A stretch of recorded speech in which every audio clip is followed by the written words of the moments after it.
What up? It's Jimmy from odds.com. This is a clip from the big NHL show for Tuesday, January 26th. To check out the entire show, hit the link at the bottom of the screen. It's available exclusively on odds.com. Let's get to work. I start out my card at 7 p.m. Eastern. New York Rangers on the -1 line, and I can't bet it yet. We use the legal license books. I'm using Bet365, and the puck line is not out right now.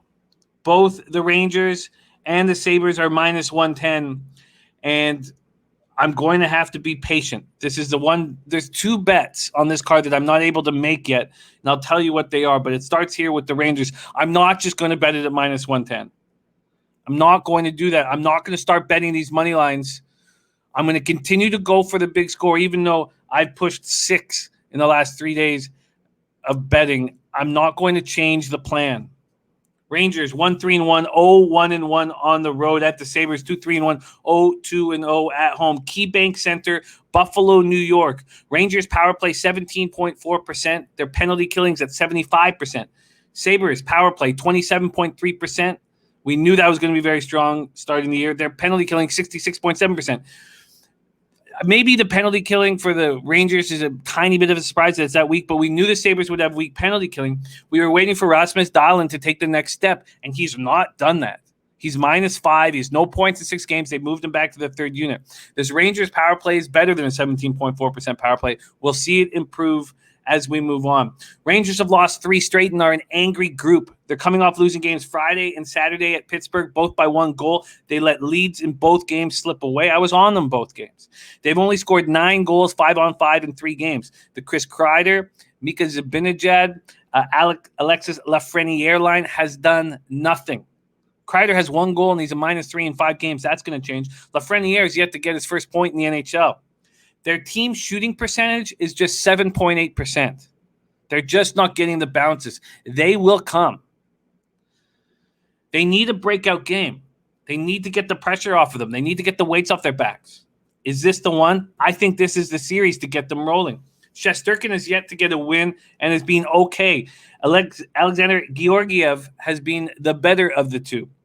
Their goaltending will be a major positive for them. It's just going to take a little bit of time. Georgiev will be in between the pipes, and I expect them to play well. Sabres are coming off splitting games on Friday and Saturday at an undermanned Washington squad. It was a bad look on them. I backed them on the -1 line on Sunday, and I pushed. The Caps on their first night on Friday were missing Ovechkin, Kuznetsov, Orlov, and their starting goalie, Ilya Samsonov. Then on the Sunday, they were also missing Tom Wilson.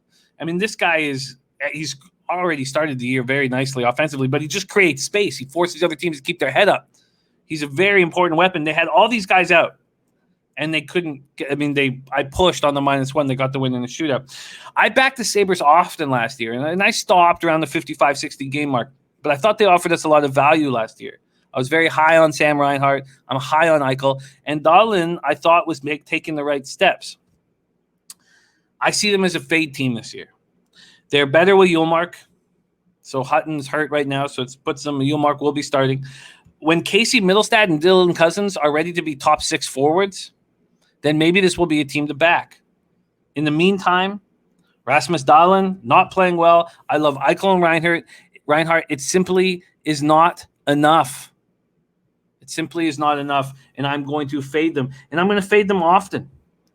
So let's get all of our line moves up here to break down for everyone. But there's how I start my card off. New York Rangers -1, and that line is not available to me. The Rangers opened up as +100 dogs. They've already moved to -110, but I'm not going to wait. Actually, I'm not going to panic and bet the -110 now. I need them on the -1 line. I expect them to win comfortably enough.